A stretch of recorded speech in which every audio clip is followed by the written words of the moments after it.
Good morning વિદ્યાર્થી મિત્રો, આજથી નવા પ્રકરણની શરૂઆત કરીએ. પ્રકરણ 7 સંતુલન, જેને અંગ્રેજીમાં ઇક્વિલિબ્રિયમ કહે છે. આ ચેપ્ટર લેન્થમાં થોડુંક મોટું અને દાખલાવાળું ચેપ્ટર કહેવાય. તેમ છતાં એના ઘણા બધા ટોપિક એવા છે કે જે તમે ધોરણ 9-10માં થોડા શીખેલા હોય, જેમ કે પીએચ માપક્રમ અને બીજા ઘણા બધા ઉદાહરણો. તો અહીંયા આપણે સંતુલનની વાત કરીએ. કોઈ પણ જગ્યાએ સંતુલન એ જરૂરી છે. જેમ કે વરસાદ પડવો જરૂરી છે.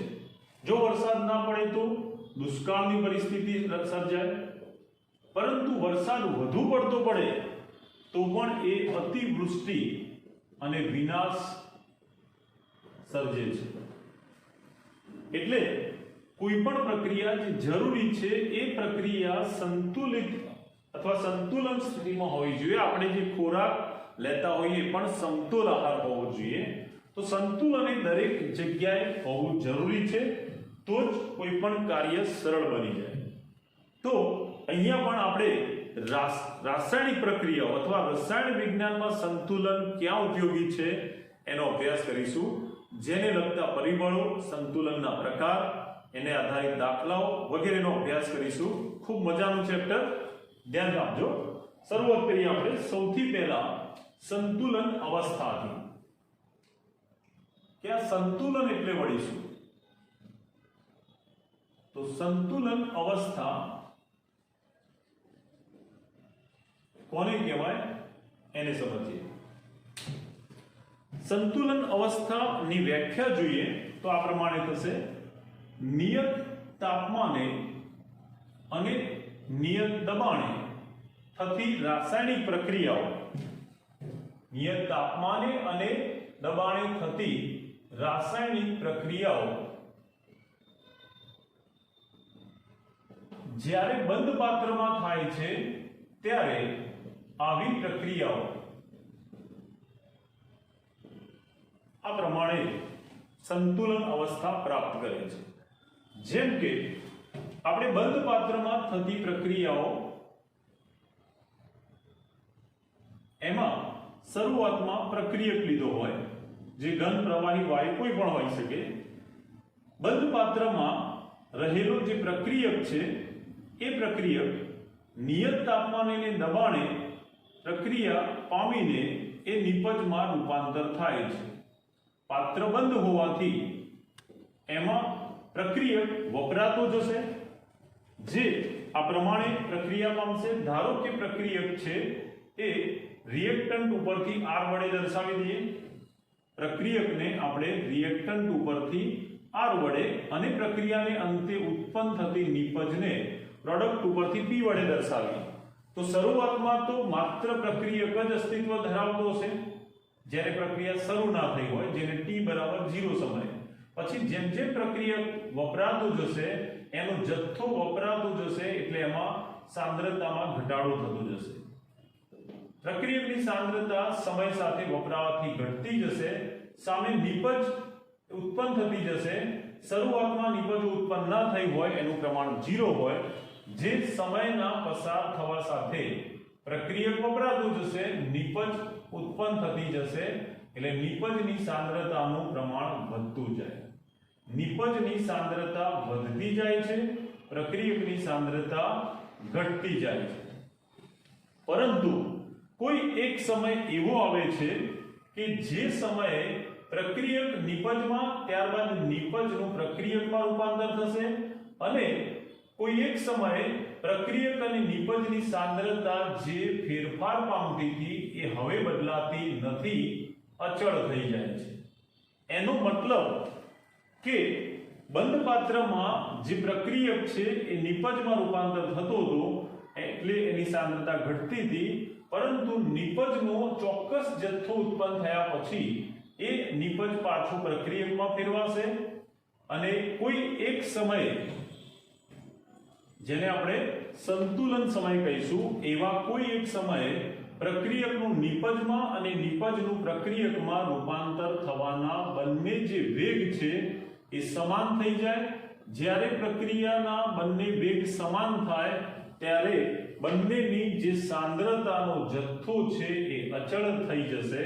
આવી સ્થિતિને સંતુલન અવસ્થા કહે છે. અહીંયા બંધ પાત્રમાં થતી રાસાયણિક પ્રક્રિયા બે દિશામાં થશે, જેને આધારે આપણે આવી પ્રક્રિયાને આ પ્રમાણે વર્ગીકૃત કરી શકીએ. જે પ્રક્રિયામાં પ્રક્રિયકનું એટલે કે રિએક્ટન્ટનું નિપજમાં રૂપાંતર થાય છે,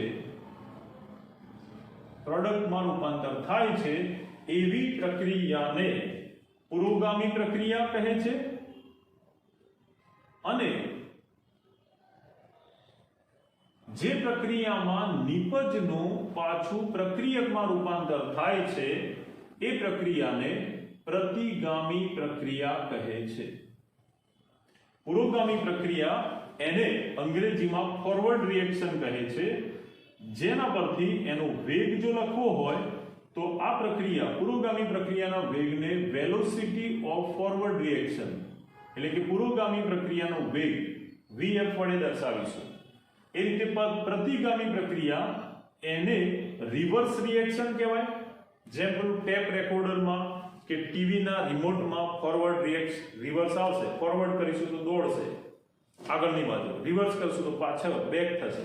તે રીતે આ ફોરવર્ડ અને આ રિવર્સ રિએક્શન એના ઉપરથી પ્રતિગામી પ્રક્રિયાનો વેગ એને વેલોસિટી એટલે વેગ ઓફ રિવર્સ રિએક્શન vr સંજ્ઞાથી દર્શાવવામાં આવે છે.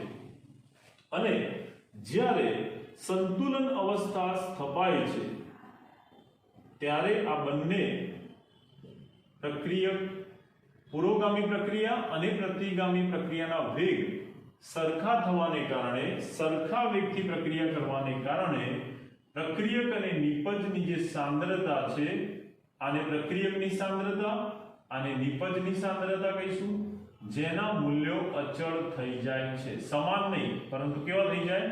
અચળ, જે હવે બદલાતા નથી. તો અહીંયા બે પ્રકારની પ્રક્રિયાની વાત કરીએ આપણે, પુરોગામી અને પ્રતિગામી. અને આ બંને પ્રક્રિયાઓ એક સાથે થાય, પુરોગામી પ્રક્રિયા અને પ્રતિગામી, એવી પ્રક્રિયાઓને પ્રતિવર્તી પ્રક્રિયા કહે છે. રિવર્સિબલ પ્રતિવર્તી પ્રક્રિયા. જે પ્રતિવર્તી પ્રક્રિયા બે અર્ધ પ્રક્રિયા પુરોગામી અને પ્રતિગામી આવી બે અર્ધ પ્રક્રિયાનો સરવાળો કહેવાય. તો આ વાત થઈ બંધ પાત્રમાં પ્રતિવર્તી પ્રક્રિયા થતા કોઈ એક સમયે વેગ સમાન થતા પ્રક્રિયક નિપજની સાંદ્રતા અચળ થાય છે. આવી સાંદ્રતા અચળ થાય એ સ્થિતિને સંતુલન અવસ્થા કહે છે. સંતુલન અવસ્થાએ પ્રક્રિયા તો ચાલુ જ હોય પરંતુ વેગ સરખા હોવાથી સાંદ્રતા અચળ લાગે છે. જેમ કે આપણે એક ઉદાહરણ લઈએ, ધ્યાન આપજો બરાબર, કે પાણી જેને આપણે લખીશું H2O લિક્વિડ, આ પાણી જ્યારે બાષ્પમાં રૂપાંતર થશે ત્યારે એ બની જશે પાણીની વરાળ. પાણી જે પ્રવાહી છે એનું બાષ્પીભવન થતા અથવા એનું બાષ્પાયન થતા આ પાણીના પ્રવાહી અણુઓ ફેરવાઈ જશે પાણીની બાષ્પમાં, જેને આપણે પાણીની વરાળ અથવા વેપર વડે દર્શાવીએ. જો પાત્ર બંધ હોય તો એમાં આ પ્રમાણે પ્રક્રિયા થશે. ધ્યાન આપજો. દાખલા તરીકે એક પાત્ર છે જેમાં પ્રવાહી પાણી ભરેલું છે.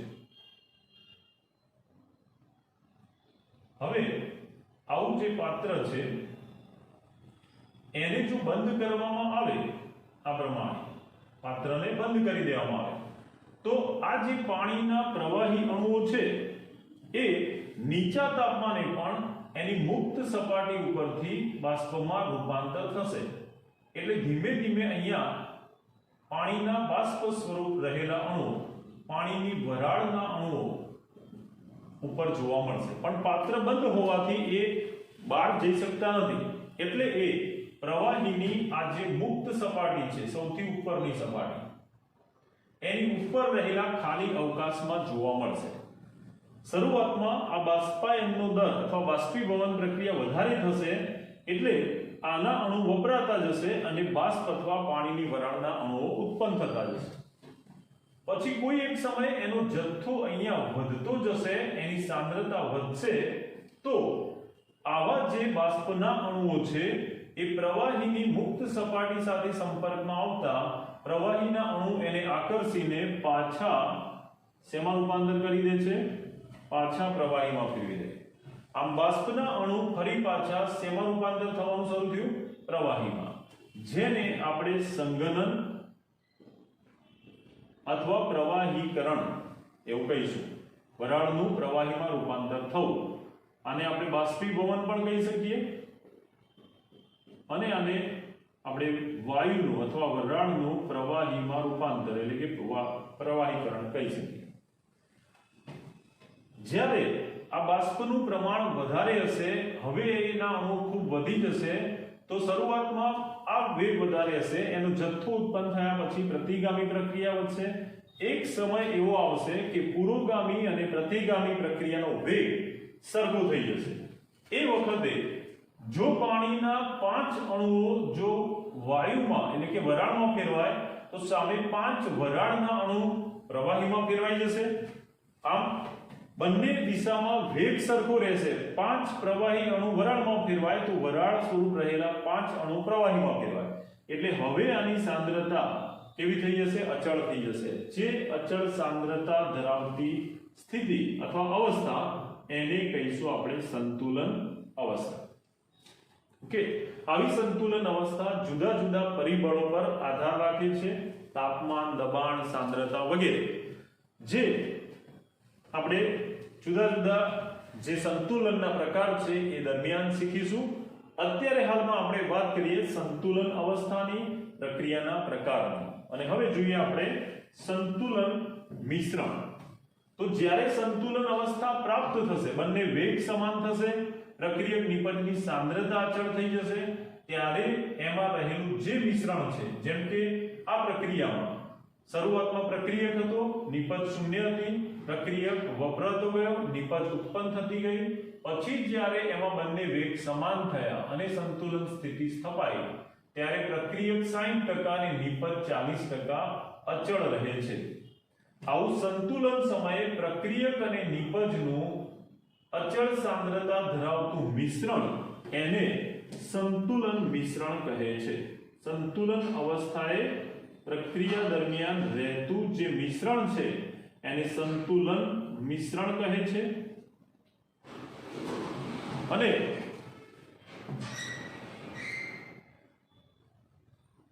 સંતુલન મિશ્રણ બાદ બાકી રહેતા ઘટકની વાત કરીએ. જેમ કે અહીંયા આપણે વાત કરી પ્રક્રિયક, નિપજ, એનો સંતુલન જે અચળ સાંદ્રતા ધરાવતો જથ્થો રહે છે એ સંતુલન મિશ્રણના ઘટકો થશે.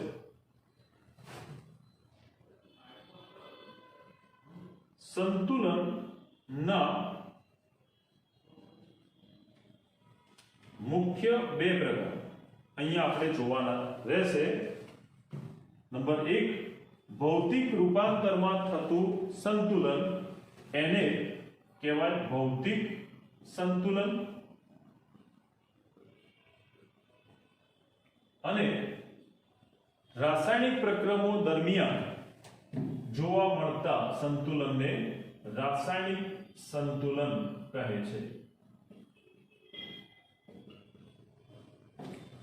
જેના વિશે એના પ્રકાર જ્યારે આપણે જોઈશું તો ડિટેલમાં જોઈશું. ભૌતિક સંતુલન એની વાત કરીએ કે જેમાં ભૌતિક અવસ્થા બદલાય, પદાર્થની ભૌતિક અવસ્થા બદલાય, પરંતુ જે પ્રકરણ દરમિયાન ભૌતિક અવસ્થા બદલાય પરંતુ એનું બંધારણ બદલાતું ના હોય, પદાર્થનું રાસાયણિક બંધારણ બદલાતું ન હોય,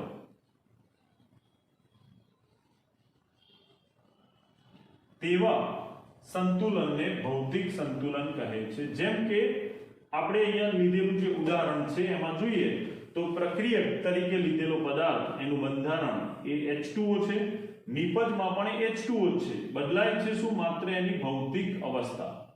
તો જે સંતુલનમાં રહેલા ઘટકોની ભૌતિક અવસ્થા જુદી જુદી હોય, સંતુલનમાં રહેલા ઘટકોની ભૌતિક અવસ્થા બદલાય અથવા જુદી જુદી હોય, પરંતુ એનું બંધારણ જે છે એ એક સમાન હોય, બંધારણ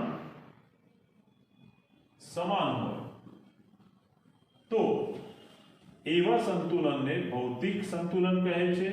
આ જે પાણી પ્રવાહી છે અને પાણીની વરાળ એ ભૌતિક સંતુલનનું ઉદાહરણ થશે, કારણ કે એનું બંધારણ સમાન છે, બદલાય છે માત્ર ભૌતિક અવસ્થા. રાસાયણિક સંતુલન એમાં ભૌતિક અવસ્થા પ્રક્રિયામાં રહેલા પ્રક્રિયક નિપજની ભૌતિક અવસ્થા સમાન પણ હોઈ શકે, બધા ઘટકો વાયુ પણ હોઈ શકે, બધા પ્રવાહી પણ હોઈ શકે, એટલે ભૌતિક અવસ્થા સમાન પણ હોઈ શકે કે જુદી જુદી પણ હોઈ શકે, પરંતુ એના બંધારણ જે છે એ બંધારણ જુદા જુદા હોય, બંધારણ સમાન ન હોય, એટલે કે જુદા જુદા હોય, તો એવા સંતુલનને રાસાયણિક સંતુલન કહે છે, જેના વિશેનો અભ્યાસ આપણે ડિટેલમાં કરીશું.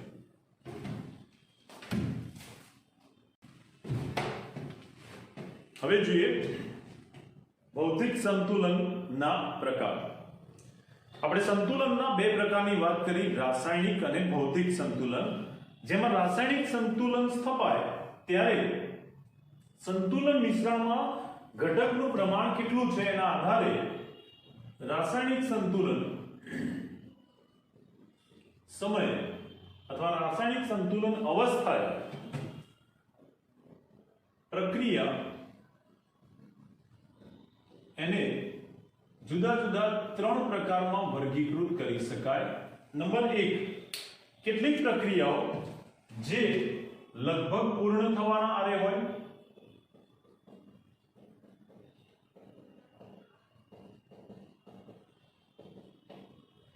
જેમ કે કોઈ પ્રક્રિયક નિપજમાં રૂપાંતર થાય, નિપજ પ્રક્રિયકમાં રૂપાંતર થાય ત્યારે લીધેલો શરૂઆતમાં પ્રક્રિયક જે 100% હતો એ સંતુલન સ્થપાય ત્યારે એનો ખૂબ ઓછો જથ્થો બાકી રહેતો હોય, ફોર એક્ઝામ્પલ 10%, તો એ વખતે મોટા ભાગનું પ્રક્રિયક વપરાઈને નિપજમાં રૂપાંતર થયું.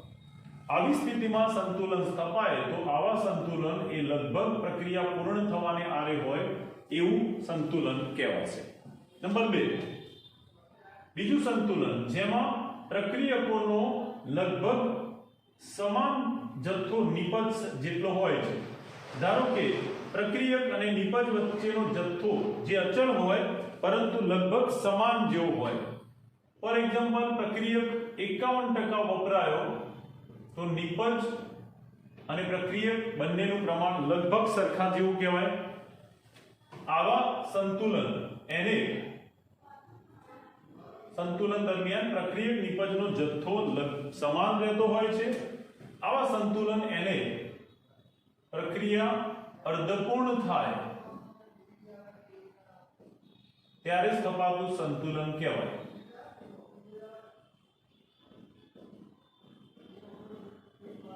અહીંયા પ્રક્રિયા પૂર્ણ થવાના આરે હોય ત્યારે સ્થપાતું સંતુલન કહેવાય.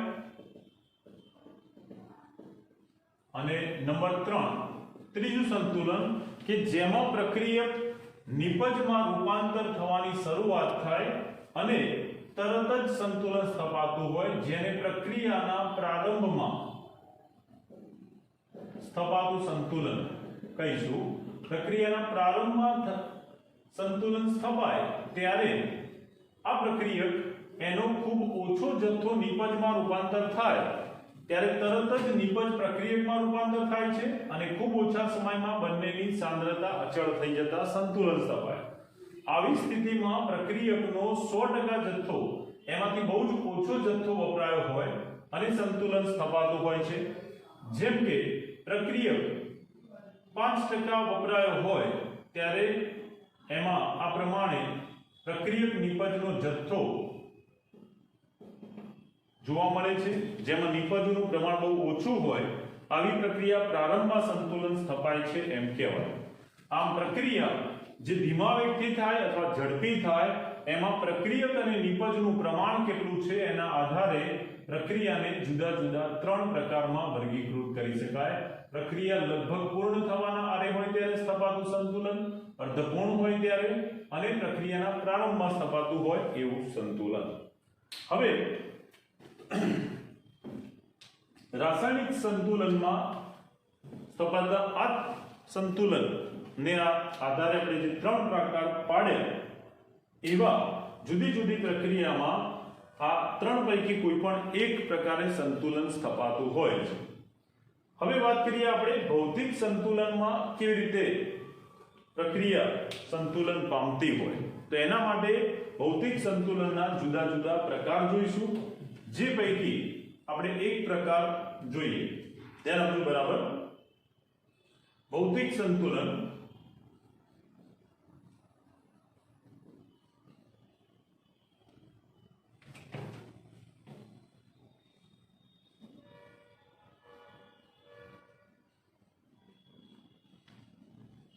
ના પ્રકાર. તો ભૌતિક સંતુલનની વ્યાખ્યામાં આપણે એવું જોઈ ગયા કે પ્રક્રિયામાં ભાગ લેતા ઘટકોની ભૌતિક અવસ્થા બદલાય છે. શું બદલાય? ભૌતિક અવસ્થા બદલાય અથવા ભૌતિક અવસ્થા જુદી જુદી, પરંતુ એનું બંધારણ જે છે એ સમાન હોય. તો એવા પ્રક્રમમાં સ્થપાતું સંતુલન એ ભૌતિક સંતુલન થશે. આવા ભૌતિક સંતુલનમાં ભૌતિક અવસ્થા કઈ કઈ છે એના આધારે સંતુલનના જુદા જુદા પ્રકાર પડે છે, જે પૈકી આપણે સૌથી પહેલો પ્રકાર જોઈએ, જે છે ઘન પ્રવાહી સંતુલન. ધ્યાન આપજો. એનો મતલબ કે ભૌતિક સંતુલનનો પહેલો પ્રકાર જેમાં સંતુલનમાં ભાગ લેતા એક ઘટક પ્રવાહી અવસ્થામાં હશે અને બીજો ઘટક કઈ અવસ્થામાં હશે? ઘન અવસ્થામાં. દાખલા તરીકે એક સારી ગુણવત્તાવાળું થર્મોસ, એમાં સારી ગુણવત્તાવાળા થર્મોસ ફ્લાસ્કમાં જો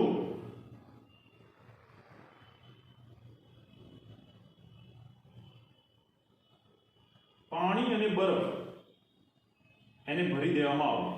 ધ્યાન આપજો. એક થર્મોસ ફ્લાસ્ક કે જેની અંદરની સપાટી તમે જોયું હોય થર્મોસમાં, તો અંદરનું લેયર અલગ હોય. આ અંદર અને બહારના લેયર વચ્ચે શૂન્યાવકાશ હોય છે. હવા શોષક પંપ વડે એને ખેંચીને શૂન્યાવકાશ કરેલો હોય. આવા સારી ગુણવત્તાવાળા થર્મોસ એમાં 273 કેલ્વિન તાપમાન એટલે કે 0 સેલ્સિયસ તાપમાને અને વાતાવરણનું દબાણ એટલે કે એક વાતાવરણ દબાણે 273 કેલ્વિન તાપમાને અને એક વાતાવરણ દબાણે જ્યારે આમાં આ તાપમાન ધરાવતું પાણી 0 સેલ્સિયસ તાપમાન ધરાવતું પાણી અને આ જ તાપમાન ને બરફ ને એક સાથે જો સારી ગુણવત્તાવાળા થર્મોસમાં ભરી દઈએ તો થર્મોસ ફ્લાસ્ક એક એવી પ્રણાલી છે, નિરાળી પ્રણાલી, કે જેમાં ઉષ્માનો વિનિમય થઈ શકતો નથી લાંબા ગાળા સુધી.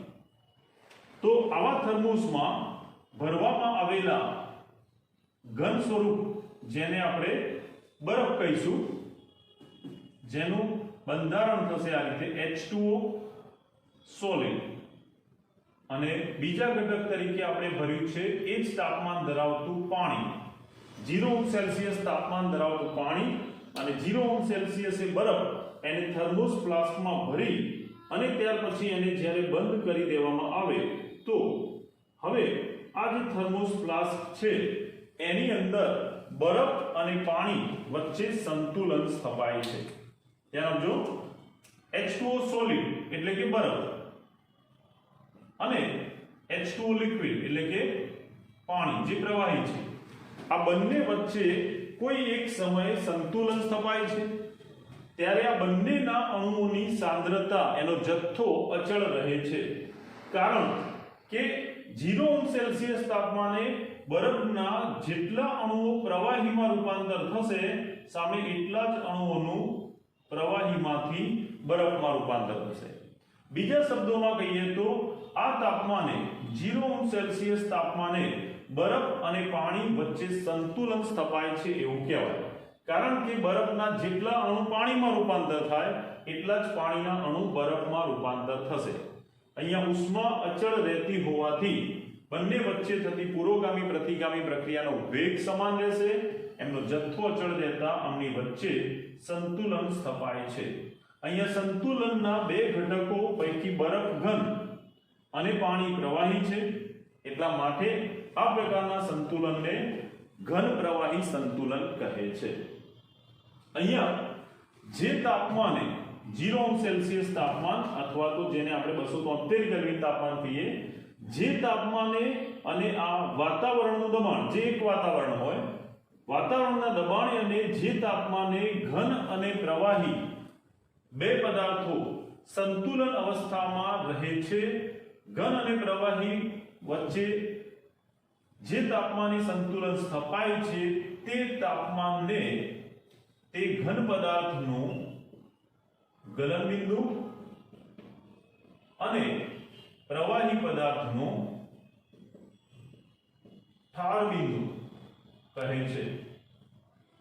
જેમ કે બરફ એ ઘન છે તો બરફ એ ઘન છે એટલે 0 સેલ્સિયસ અથવા 273 કેલ્વિન એ એનું ગલન બિંદુ થશે. જ્યારે પાણી જે પ્રવાહી છે એ આ તાપમાને ફ્રીઝ એટલે કે જામવા લાગશે, જેને પાણીનું ઠાર બિંદુ કહે છે. ગલન બિંદુ એટલે કે મેલ્ટિંગ પોઈન્ટ, જે તાપમાન દર્શાવે એને ફ્રીઝિંગ ટેમ્પરેચર, ઠાર બિંદુ એટલે કે TF વડે દર્શાવી શકાય. આમ આ તાપમાને ઘન પ્રવાહી પદાર્થો જે તાપમાને સંતુલન અવસ્થામાં હોય છે એ તાપમાનને તેનું ઘનનું ગલન બિંદુ અને પ્રવાહીનું ઠાર બિંદુ કહે છે.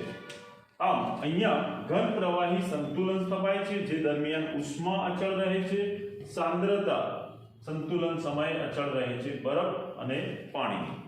તો નિયત તાપમાને અને નિયત દબાણે, નિયત તાપમાને અને નિયત દબાણે જો બંધ પાત્રમાં ભૌતિક અવસ્થા બદલાય પરંતુ બંધારણ ન બદલાતું હોય અને સાંદ્રતા અચળ રહે તો એવું સંતુલન ભૌતિક સંતુલન થશે, જેમાં રહેલા ઘટકો ઘન પ્રવાહી હોવાથી આ ઘન પ્રવાહી સંતુલનનું ઉદાહરણ થશે.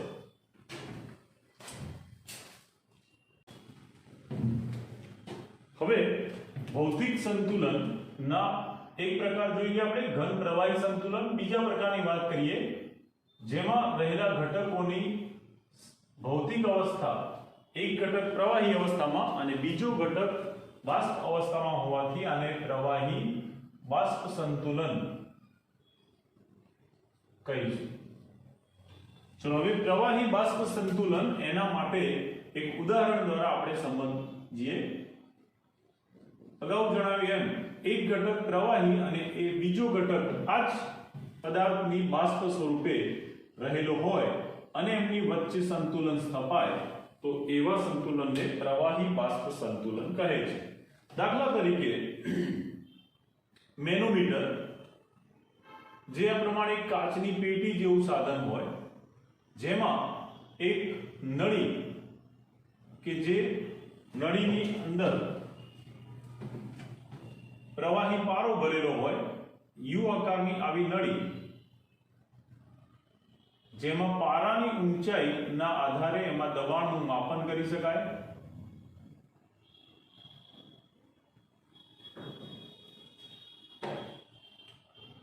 આવી જે નળી છે એને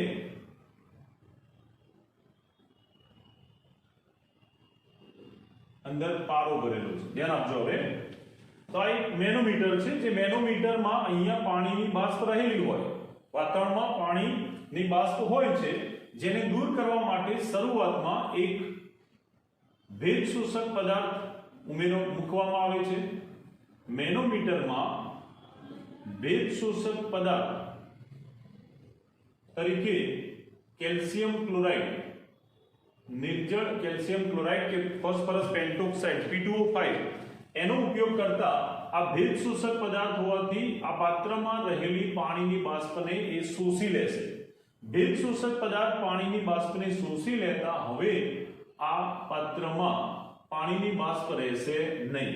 એટલે પાણીની બાષ્પ અંદરથી શોષાઈ ગઈ, પરિણામે અહીંયા શૂન્યાવકાશ થઈ ગયો કહેવાય, પાણીની બાષ્પ રહિત થઈ ગયો. હવે આ જે મેનોમીટરનું કાચનું જે પાત્ર છે એમાંથી બધું જ આ રીતે પાણીની બાષ્પ શોષાઈ જશે. આપણે જોઈશું કે પારાની સપાટી આ રીતે યુ આકારની નળીમાં બે છેડા સમાન હોય એ રીતે જોવા મળે, જે દર્શાવે છે કે અંદર બહારનું દબાણ સરખું થઈ ગયું. બરાબર.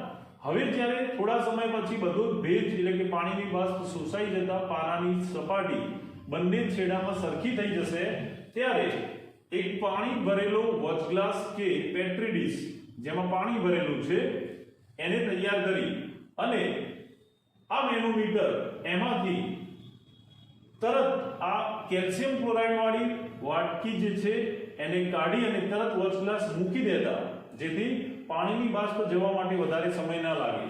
આને બહાર કાઢી લઈ અને તરત આ ઊંચું કરીને પાણી ભરેલો વોચગ્લાસ કે બેટરી ડીશ મૂકતા હવે એમાં જે પાણી છે, પાણી ભરેલું પાત્ર આપણે મૂકી દીધું ઊંચું કરીને. બરાબર.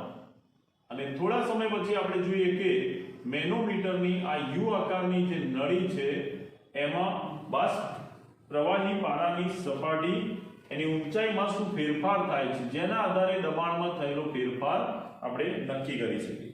તો થોડા સમય પછી આપણે જોઈએ કે આ જે પાણી ભરેલું હતું એ પાણી એમાંથી બાષ્પ બનવી જોઈએ. આ બાષ્પ એ ક્યાં જશે? પાત્ર બંધ હોવાથી બાષ્પનું પ્રમાણ ધીમે ધીમે વધશે, જે આ પ્રમાણેની પ્રક્રિયા થઈ કહેવાય H2O લિક્વિડ, જેનું બાષ્પમાં રૂપાંતર થશે પાણીની બાષ્પમાં અથવા વેપર, જે પુરોગામી પ્રક્રિયા થશે જેને આપણે બાષ્પાયન પ્રક્રિયા પણ કહી શકીએ અથવા બાષ્પીભવન કહી શકીએ, જેને કારણે પ્રવાહીના અણુઓ બાષ્પમાં રૂપાંતર થતા જશે. આ પ્રક્રિયા થવાને કારણે પાત્રમાં ધીમે ધીમે પાણીની બાષ્પ વધતી જશે. પ્રવાહી પાણીની બાષ્પના અણુઓ એ શું કરશે? આ નળીમાં આગળ વધશે અને અહીંયા રહેલા પ્રવાહી પારા ઉપર દબાણ લગાડશે, જેને કારણે આ જે પાણીની બાષ્પ છે એનું પ્રવાહી પારા ઉપર દબાણ લગાડતા આ પારો નીચે જશે. પારાની આ સપાટી નીચે જશે તો પારો અહીંયા ઊંચે ચડતા થોડા સમય પછી આપણે જોઈશું તો પારાની સપાટી જે સરખી હતી એ એક સરખી ના રહેતા આવો ફેરફાર જોવા મળે છે. કેવો ફેરફાર જોવા મળે? તો પારાની ડાબી બાજુની સપાટી જે પાત્રમાં જોડાયેલી છે એ નીચે જશે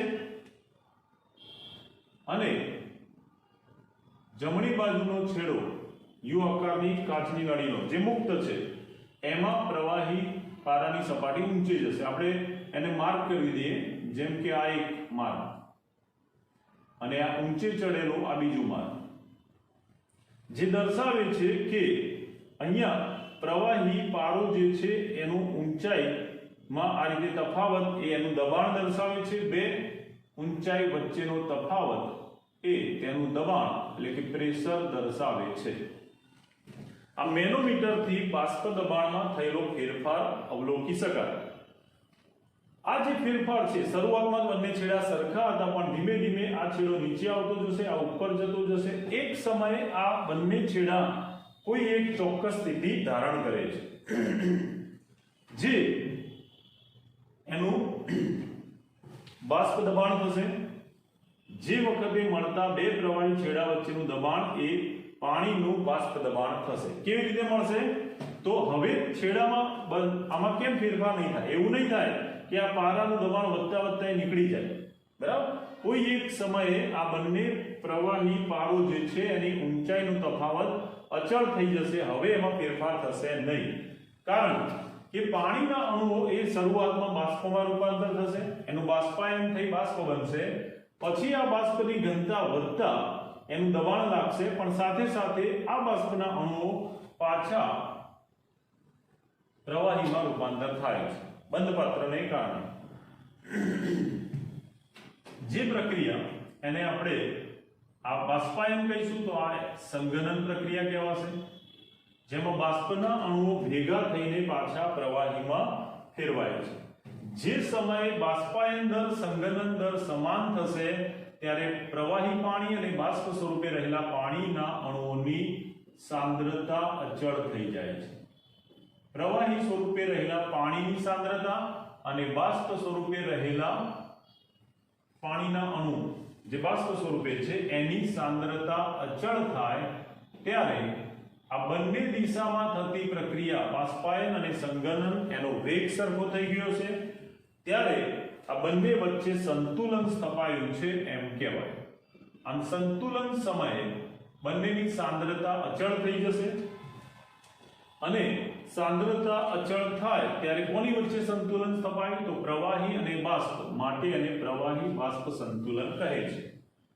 એના ઉપરથી જો આપણે બાષ્પ દબાણની વ્યાખ્યા આપીએ તો ચોક્કસ તાપમાને અથવા નિયત તાપમાને પ્રવાહીની બાષ્પ અને પ્રવાહી વચ્ચે જે દબાણે સંતુલન સ્થપાય છે આપેલા નિયત તાપમાને પ્રવાહી અને બાષ્પ વચ્ચે સંતુલન સ્થપાય ત્યારે બાષ્પના અણુઓની સાંદ્રતા અચળ થઈ જાય છે, બાષ્પ સ્વરૂપે રહેલા અણુઓની સાંદ્રતા અચળ થઈ જાય છે।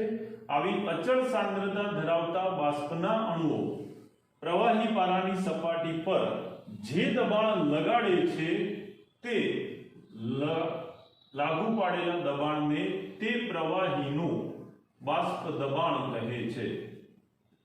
આ બાષ્પ દબાણની વ્યાખ્યા થશે કે આપેલા તાપમાને પ્રવાહી અને બાષ્પની સાંદ્રતા અચળ રહેતા અચળ સાંદ્રતા ધરાવતા બાષ્પના અણુ વડે લાગતું દબાણ એને એનું બાષ્પ દબાણ કહે છે। આમ પ્રવાહી અને બાષ્પ વચ્ચે સંતુલન સ્થપાય ત્યારે મળતું દબાણ એનું સામાન્ય બાષ્પ દબાણ કહેવાય છે। હવે આને બાષ્પ દબાણ કહીશું અને જે તાપમાને પ્રવાહી બાષ્પ વચ્ચે સંતુલન સ્થપાય છે એ જે તાપમાન છે એને તે પ્રવાહીનું ઉત્કલન બિંદુ કહે છે। તે તાપમાને પ્રવાહીનું બાષ્પ દબાણ અને આ પ્રવાહીનું બાષ્પ દબાણ વાતાવરણના દબાણ જેટલું થવા માટે જે તાપમાન રચાય એ તાપમાનને તેનું ઉત્કલન બિંદુ કહે છે। અહીંયા આપણે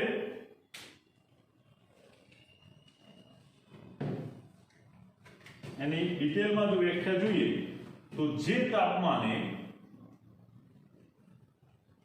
આપેલ બંધ પાત્રમાં પ્રવાહી અને તેની બાષ્પ સંતુલન અવસ્થા પ્રાપ્ત કરે છે તે તાપમાનને તે પ્રવાહીનું ઉત્કલન બિંદુ એટલે કે બોઇલિંગ ટેમ્પરેચર કહે છે।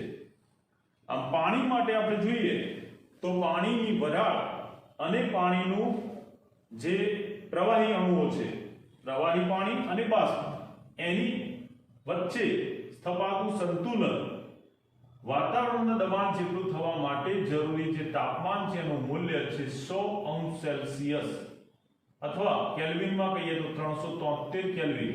આમ આ તાપમાને આપેલા વાતાવરણના દબાણે પાણીના પ્રવાહી અને બાષ્પ અણુઓ સંતુલન સ્થિતિ પ્રાપ્ત કરે છે। આમ વાતાવરણના દબાણે જે તાપમાને પ્રવાહી અને બાષ્પ વચ્ચે સંતુલન સ્થપાય એને તેનું તે પ્રવાહીનું ઉત્કલન બિંદુ કહે છે। આ રીતે આપણે કોઈ પણ અન્ય પ્રવાહીના પણ ઉત્કલન બિંદુ નક્કી કરી શકીએ। તો મેનોમીટર દ્વારા આપણે અહીંયા પાણીના બે જુદા જુદા સ્વરૂપ પ્રવાહી અને બાષ્પ વચ્ચે સ્થપાતું સંતુલન એનું ઉદાહરણ લઈને અભ્યાસ કરી શકીએ અને સમજૂતી તમે આપી શકો। હવે ત્રીજા પ્રકારનું સંતુલન જોઈએ જે છે ઘન બાષ્પ સંતુલન। સંતુલનનો ત્રીજો પ્રકાર જે છે ઘન બાષ્પ સંતુલન। નામ ઉપરથી જ આપણે એનો પ્રકાર વિશે થોડુંક સમજી શકાય। કે અહીંયા સંતુલનમાં ભાગ લેતા ઘટકોમાં એક પદાર્થ ઘન જ્યારે બીજા પદાર્થ તરીકે એ જ ઘન પદાર્થનો બાષ્પ એટલે કે વાયુ સ્વરૂપ હશે. તો ભૌતિક સંતુલનનો ત્રીજો પેટા પ્રકાર ઘન બાષ્પ સંતુલન.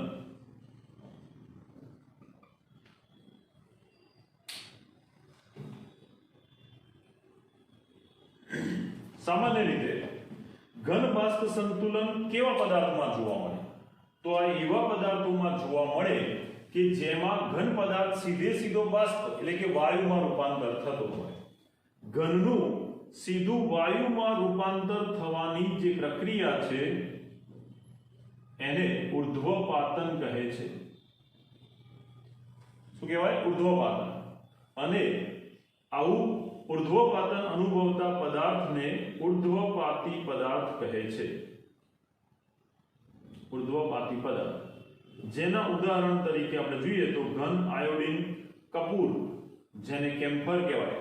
કપૂરની સફેદ જે નાની ટીકડી આવે લગન કે હવન એમાં વપરાતી હોય, એની ખૂબ સારી સ્મેલ આવતી હોય, આવા જે કપૂર કે આયોડિન જેવા પદાર્થો છે એ ઘનમાંથી પ્રવાહીમાં રૂપાંતર થયા વગર સીધા ઘનમાંથી વાયુમાં ફેરવાય છે, જે પ્રક્રિયા ઉર્ધ્વપાતન, અને આ પદાર્થને ઉર્ધ્વપાતી પદાર્થ કહે છે. હવે ધારો કે એક બંધ પાત્રમાં ઉર્ધ્વપાતી પદાર્થને ભરવામાં આવે. જેમ કે આપણે લઈએ ઉર્ધ્વપાતી પદાર્થ આયોડિન. ધ્યાન આપજો બરાબર. આયોડિન જે ઉર્ધ્વપાતી પદાર્થ છે એનો થોડો જથ્થો એક કાચના બંધ પાત્રમાં રાખેલો છે. આયોડિનનો જથ્થો લઈ અને એને કાચના એક જાર વડે એને ઢાંકી દીધો, જેથી આ હવે બંધ પાત્રમાં રહેલો છે. થોડા સમય પછી આપણે જોઈશું કે આ જે આયોડિન ભરેલો છે જે કઈ અવસ્થામાં છે? ઘન અવસ્થામાં. I2 in the form solid. આયોડિનના જે ઘન સ્વરૂપ અણુઓ છે એને થોડા સમય બાદ આપણે જોઈએ તો આ જે કાચનું ભરેલું પાત્ર છે એમાં તમને જાંબલી રંગનો વાયુ જોવા મળશે. તો એ ક્યાંથી આવ્યો? તો આ કોઈ જાદુ નથી. ઘન સ્વરૂપે રહેલો આયોડિન ઉર્ધ્વપાતી પદાર્થ છે, જેનું ઉર્ધ્વપાતન થવાથી એની બાષ્પમાં રૂપાંતર થશે, આયોડિનની બાષ્પ બનશે જે વાયુ સ્વરૂપ કહેવાય. જેમ જેમ આયોડિનના બાષ્પમાં રૂપાંતર થતું જશે એના ઘન સ્વરૂપે રહેલા અણુઓ ઓછા થતા જશે, જે બાષ્પમાં રૂપાંતર થશે. આયોડિન આછા જાંબલી રંગનો હોય એટલે એની બાષ્પ જ્યારે આ કાચના પાત્રમાં ભરાશે તો એને કારણે આપણને આછા જાંબલી રંગ જેવો આયોડિન જોવા મળશે, જે વાસ્તવમાં શું હશે? આયોડિનની બાષ્પ હશે, જેને કારણે આખું પાત્ર જે પહેલા રંગવિહીન હોય એ આપણને રંગીન જાંબલી રંગ જેવું જોવા મળે છે. હવે પાત્ર બંધ હોવાથી ઘન આયોડિનની જે બાષ્પ છે એની ઘનતા વધતા કોઈ એક સમયે આ જ ઘન સ્વરૂપે રહેલા આયોડિનની આ જ બાષ્પના અણુઓ એ કોઈ એક સમયે પાછા શેમાં ફેરવાશે? ઘન સ્વરૂપ આયોડિનમાં. એટલે પાછી પ્રતિગામી પ્રક્રિયા થશે. પ્રતિગામી પ્રક્રિયા ધીમે ધીમે વધતા કોઈ એક સમયે આ ઘન અને બાષ્પ સ્વરૂપે રહેલા આયોડિનના અણુની સાંદ્રતા અચળ થઈ જશે, બદલાતી નથી. કારણ કે બંને દિશામાં થતી પ્રક્રિયાનો વેગ સરખો થઈ જાય, માટે હવે એનો જથ્થો વધતો કે ઘટતો નથી, અચળ થઈ જાય છે. એ સમયે આ બંને ઘન સ્વરૂપના આયોડિન અને આયોડિનની બાષ્પ વચ્ચે સંતુલન સ્થપાય છે એવું કહેવાય. સંતુલન એની પુરોગામી અને પ્રતિગામી પ્રક્રિયાના વેગ સમાન હશે. બંનેના વેગ સમાન થતા બંને ઘટકોની સાંદ્રતા અચળ થશે. આવી સ્થિતિમાં એમની વચ્ચે ઘન બાષ્પ સ્વરૂપનું સંતુલન સ્થપાય છે એમ કહેવાય, જે ભૌતિક સંતુલન થશે. કારણ કે અહીંયા રહેલા બંને પ્રક્રિયક નિપજ એનું બંધારણ સરખું જ છે, I2 પણ એની ભૌતિક અવસ્થા અલગ અલગ છે, ઘન અને બાષ્પ. આ ભૌતિક અવસ્થા જુદી જુદી પરંતુ એનું બંધારણ સમાન છે, માટે આ પણ ભૌતિક પ્રક્રમમાં સ્થપાતું સંતુલન થશે.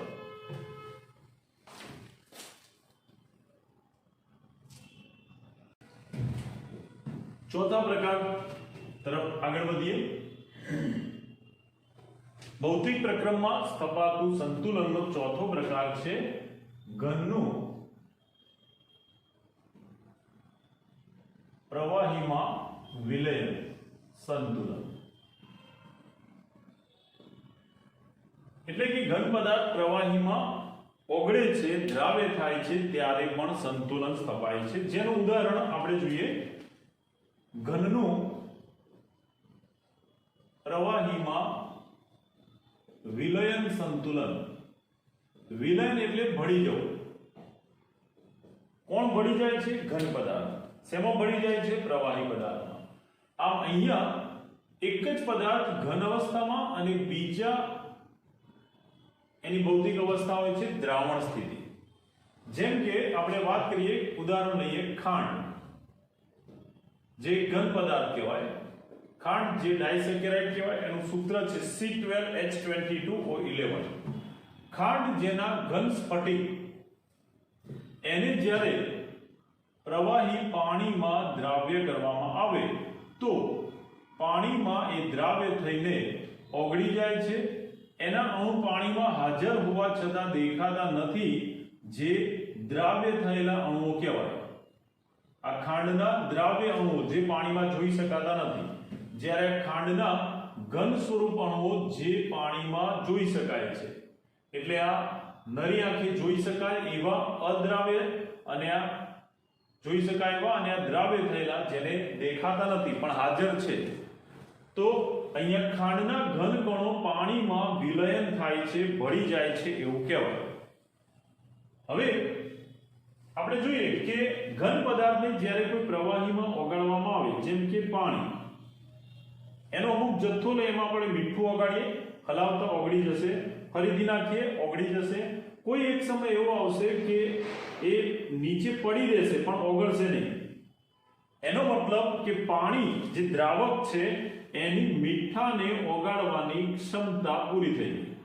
પાણી જે દ્રાવક કહેવાય એની મીઠું જે દ્રાવ્ય કહેવાય, જે ઓગળી જાય એને દ્રાવ્ય કહેવાય, અને જે ઓગાળે એને દ્રાવક કહેવાય. તો દ્રાવ્યની દ્રાવકમાં ઓગળવાની જે જથ્થો છે પૂરેપૂરો ઓગળી જશે, ત્યાર પછી દ્રાવક હવે એને વધુ ઓગાળી શકશે નહીં. આવું વધારે દ્રાવ્ય અંદર પડી રહેશે. હવે એવું જે દ્રાવણ છે એને કહેવાય સંતૃપ્ત દ્રાવણ. દ્રાવણ સંતૃપ્ત થઈ ગયું, હવે વધુ દ્રાવ્ય પદાર્થને ઓગાળી શકશે નહીં. ખાંડના જલીય દ્રાવણમાં પણ જ્યારે આપણે ઘન સ્વરૂપ ખાંડને પાણીમાં નાખીએ, ઓગળી જાય, ફરીથી નાખીએ, દ્રાવ્ય થઈ જાય, એક સમય એવો આવશે કે ખાંડના અણુઓ એ પડી રહેશે. તો ધ્યાન આપજો, ખાંડના અણુ એને પ્રવાહી પાણીમાં ઓગાળતા જઈએ એટલે ઓગળી જશે, દ્રાવ્ય થઈ જશે, પણ એક સમય એવો આવશે કે ખાંડના અણુઓ નીચે પડી રહેલા જોવા મળશે. હવે તમે એને ગમે તેટલો ઓગાળશો તો પણ એના બે સ્વરૂપ અણુ હશે. એક ખાંડના દ્રાવ્ય અણુ જેને જોઈ શકાતા નથી, જે જલીય દ્રાવણમાં ઓગળેલા કહેવાય, જ્યારે બીજા ખાંડના એવા કણો જે ઘન સ્વરૂપે જોઈ શકાય છે. આવા બંને પ્રકારના અણુઓ જે છે એમની વચ્ચે સંતુલન સ્થપાય છે. ત્યારે ઘન કણો જે પાણીમાં દ્રાવ્ય થાય છે એ જ અણુઓ પાછા દ્રાવ્ય થયેલા અણુ શેમાં ફેરવાશે? ઘન સ્વરૂપમાં. આ બંને એકબીજામાં રૂપાંતર થવાનો જે વેગ છે, પુરોગામી પ્રતિગામી પ્રક્રિયા સમાન થતા આ બંનેના અણુઓની સાંદ્રતા અચળ રહેશે. અહીંયા સાંદ્રતા અચળ રહેશે, ખાંડનો જથ્થો ઘન સ્વરૂપે એનો એ જ રહેશે, પણ એનો મતલબ એવો નથી કે પ્રક્રિયા બંધ થઈ ગઈ. ઘન સ્વરૂપે રહેલા ખાંડના અણુ અને દ્રાવ્ય સ્વરૂપે રહેલા ખાંડના અણુ એમની વચ્ચે આ પુરોગામી અને પ્રતિગામી પ્રક્રિયા સતત ચાલતી હોય છે. એટલે આ બંનેની સાંદ્રતા અચળ થતા બંનેનો જથ્થો અચળ થાય છે. સાંદ્રતા અચળ થાય છે એનો મતલબ એવો નથી કે પ્રક્રિયા અટકી ગઈ છે. પ્રક્રિયા તો બંને દિશામાં સરખા વેગથી ચાલુ જ રહે છે. એટલા માટે એવું કહેવાય કે સંતુલન સ્થપાય છે, પરંતુ પ્રક્રિયા પુરોગામી પ્રતિગામી ચાલુ હોવાથી આવા સંતુલનને ગતિશીલ સંતુલન કહે છે. બરાબર? તો પ્રક્રિયા સંતુલને પણ ચાલુ હોવાથી આ પ્રકારનું સંતુલન દરેકમાં સ્થપાતું આવું સંતુલન એ ગતિશીલ સ્વભાવ ધરાવે છે એવું કહેવાય. સંતુલન એ પ્રક્રિયા જો બંને દિશામાં સરખા વેગથી ચાલુ રહેતી હોય તો એવું સંતુલન ગતિશીલ સ્વભાવ ધરાવે છે અથવા એવા સંતુલનને આપણે ગતિશીલ સંતુલન કહીશું. અહીંયા સંતુલનમાં ભાગ લેતા ઘટકોમાં એક ખાંડ જે ઘન છે અને એ વિલયન પામે છે પ્રવાહી પાણી. એટલા માટે આ પ્રકારમાં રચાતું સંતુલન એને ઘન પ્રવાહીમાં વિલયન સંતુલન કહે છે. આવું જ વાયુનું પણ પ્રવાહીમાં વિલયન થઈ શકે, જેનું ઉદાહરણ જોઈએ આપણે કે ઘનનું પ્રવાહીમાં વિલયન આ જે છે એ દ્રાવણ બનવાની પ્રક્રિયા છે જે તાપમાન ઉપર આધાર રાખે. જેમ કે આપણે ખાંડને પાણીમાં વધુ ઓગાળવી હોય, ઝડપથી ઓગાળવી હોય તો ગેસ પર એને મૂકતા તાપમાન વધે તેમ એનું વિલયન થવાની પ્રક્રિયા વધે છે. એટલે આ બધા પરિબળ આ જે સંતુલન છે તાપમાનને આધારે ફેરફાર પામે છે, પરંતુ સંતુલને પણ પ્રક્રિયા ચાલુ હોવાથી આ ગતિશીલ સંતુલન અથવા ગતિશીલ સ્વભાવ ધરાવે છે એમ કહેવાય. હવે આના જેવું જ એક બીજું સંતુલન જોઈએ જે છે વાયુનું પ્રવાહીમાં સંતુલન, જેમાં દ્રાવ્ય ઘટક તરીકે વાયુ લેવામાં આવે છે અને એને પ્રવાહીમાં ઓગાળવામાં આવે છે, વિલયન કરવામાં આવે છે, જેથી સંતુલન સ્થપાય છે. તો વાયુનું પ્રવાહીમાં વિલયન એના માટે આપણે ઉદાહરણ લઈએ. વાયુનું પ્રવાહીમાં વિલયન એના માટે ઉદાહરણ લઈએ સોડા વોટર.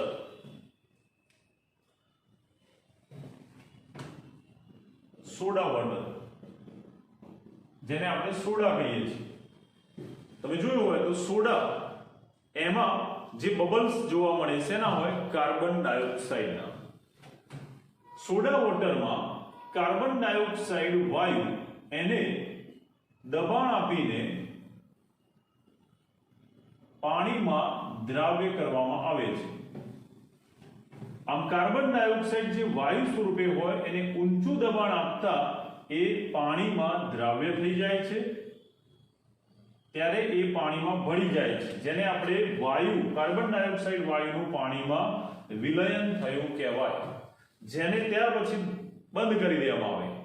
પરંતુ જ્યારે આપણે બોટલ ખોલીશું, સોડા વોટર હોય અથવા કોઈ પણ કોલ્ડ ડ્રિંક્સ હોય, તો એને જ્યારે આપણે ખોલીશું તો આપણને થોડો વાયુનો અવાજ આવશે, હવા બહાર આવતી હોય બરાબર. એ અવાજ શેનો હોય તો અંદર ઓગળેલો જે પ્રવાહીમાં ઓગળેલો વાયુ છે એ દબાણ કરતો હોય, જે એનું લોક તૂટતા દબાણપૂર્વક પ્રવાહીમાં ઓગળેલો વાયુ બધો બહાર આવવાનો પ્રયત્ન કરશે અને એટલા માટે થોડો અવાજ આવતો હોય.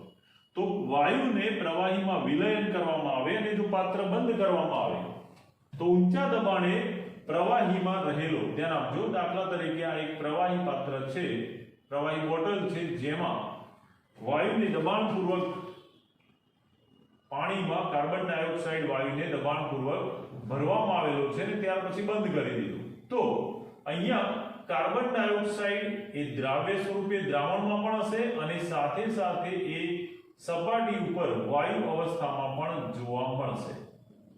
અહીંયા વાયુના અણુ પ્રવાહીમાં તો પ્રવાહીના અણુનું વાયુમાં રૂપાંતર થશે, વાયુના અણુ પ્રવાહી પાણીમાં દ્રાવ્ય થશે, તો સામે દ્રાવ્ય થયેલા કાર્બન ડાયોક્સાઇડના અણુ પાછા વાયુ સ્વરૂપમાં ફેરવાશે.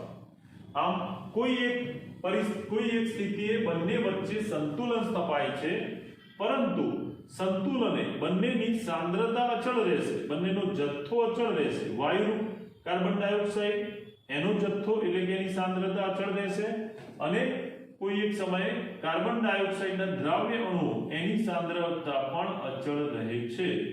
પરંતુ અચળ સાંદ્રતા એ એવું નથી દર્શાવતી કે પ્રક્રિયા બંધ થઈ, આનું પુરોગામી પ્રતિગામી પ્રક્રિયા બંધ થઈ.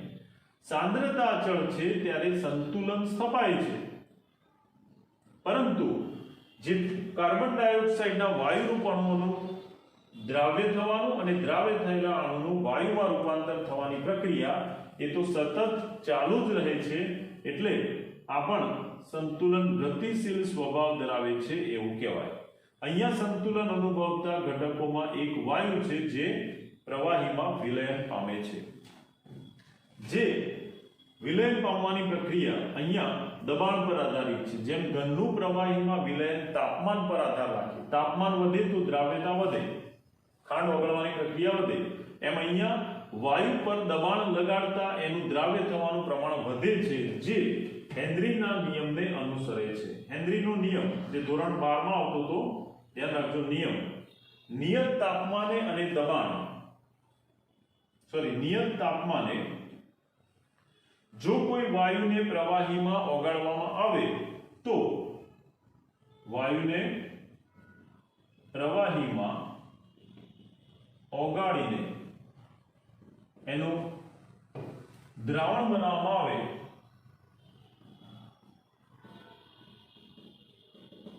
તો જે વાયુ ઓગાળવામાં આવેલું છે કે જેને આપણે દ્રાવ્ય કહીશું, અને જે પ્રવાહીમાં ઓગાળવામાં આવેલું છે એ પ્રવાહી એના માટે દ્રાવક થશે.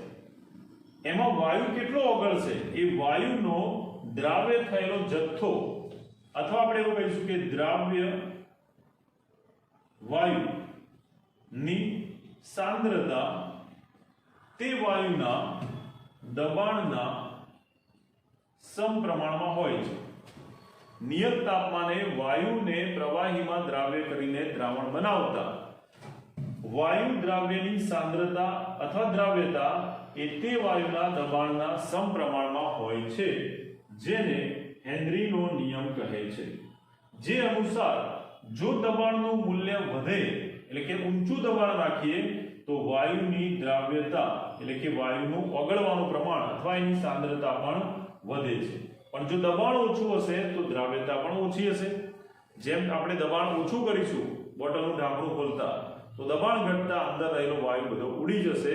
આમ ઊંચું દબાણ આપતા વધુ દ્રાવ્ય થાય અથવા સાંદ્રતા વધે, ઓછું દબાણ આપતા સાંદ્રતા ઘટે. આમ સાંદ્રતા દબાણના સમપ્રમાણમાં છે, જે હેનરીના નિયમને અનુસરે છે.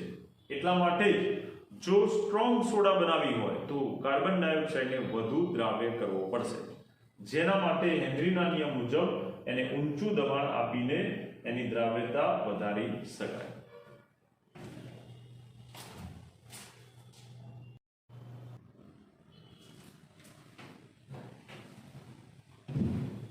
હવે ટૂંકા પ્રશ્ન તરીકે પૂછાય એવો એક ટોપિક જોઈ લઈએ. ભૌતિક પ્રક્રમને સમાવતા સંતુલનની સામાન્ય વિશિષ્ટતાઓ, એટલે કે સંતુલન સ્થાપવા માટે પ્રણાલી કેવી હોવી જોઈએ, કયા પરિબળો કેવા ફેરફાર પામશે એની વાત કરીએ. તો સૌથી પહેલા કે નિયત તાપમાને જો પ્રણાલી બંધ હોય તો બંધ પ્રણાલી હોય તો જ સંતુલન શક્ય બને છે. ખુલ્લી પ્રણાલીમાં સંતુલન સ્થપાય નહીં. નંબર 2, પ્રક્રિયા દરમિયાન બે વિરોધી પ્રક્રમ પુરોગામી અને પ્રતિગામી પ્રક્રિયાના વેગ સરખા હોવા જોઈએ તો જ સંતુલન સ્થપાય. અને સરખા વેગ દરમિયાન જ્યારે સંતુલન સ્થપાશે ત્યારે પ્રક્રિયા સંતુલન બાદ પણ અચળ સાંદ્રતાએ પણ બંને દિશામાં ચાલુ હોય છે. એટલા માટે સંતુલન ગતિશીલ સ્વભાવ ધરાવે છે એવું કહેવાય. પણ સાંદ્રતાના મૂલ્યો પ્રક્રિયક નિપજ માટે અચળ હોવાથી, પ્રક્રિયક અને નિપજની સાંદ્રતા અચળ હોવાથી આપણને સંતુલન સ્થિર અથવા સ્થાયી જણાય છે, પણ વાસ્તવમાં પ્રક્રિયા ચાલુ હોવાથી એ ગતિશીલ કહેવાય. નંબર 3, પ્રણાલી જે સંતુલન પ્રાપ્ત કરે છે એના માપી શકાય એવા ગુણધર્મો અચળ રહેતા હોય છે, જે કયા સંતુલન છે એના ઉપર આધાર રાખે. જેમ કે આપણે જે સંતુલનના પ્રકાર જોઈ ગયા એમાં પ્રવાહી બાષ્પ વચ્ચે સ્થપાતું સંતુલન, એમાં દબાણ અચળ રહે છે. એ જ પ્રમાણે ઘન પ્રવાહી એમાં ગલન બિંદુ અચળ રહે છે. ઘનનું વિલયન, ખાંડ પાણીમાં ઓગાળવાની પ્રક્રિયા, એમાં દ્રાવણની સાંદ્રતા અચળ રહે છે. આમ પ્રવાહીના માપી શકાય એવા ગુણધર્મોના મૂલ્યો અચળ રહે છે. નંબર 4, ભૌતિક પ્રક્રમમાં સંતુલન જો પ્રાપ્ત કરવું હોય તો નિયત તાપમાને એના કેટલાક પરિબળો પૈકી કોઈ એકનું મૂલ્ય અચળ રાખવું પડે છે, તો જ સંતુલન સ્થપાય. જેમ કે નિયત તાપમાને દબાણ અચળ રાખવું પડે, ઉષ્માનો જથ્થો અચળ રાખવો પડે. આમ કોઈ એક પરિબળ નિયત રહે તો જ ભૌતિક પ્રક્રમ સંતુલન પ્રાપ્ત કરી શકે. અને પાંચમો અને છેલ્લો મુદ્દો કે કોઈ પણ તબક્કે આવી જે રાશિઓ છે એની માત્રા સંતુલને પહોંચતા પહેલા કેટલા અંશે ભૌતિક પ્રક્રમ આગળ વધ્યું છે એની માહિતી આપે છે. તો સંતુલનની વિશિષ્ટતાઓ એ ટૂંકા પ્રશ્ન તરીકે યાદ રાખવાની તૈયારી કરતા રહેજો. Bye, thank you.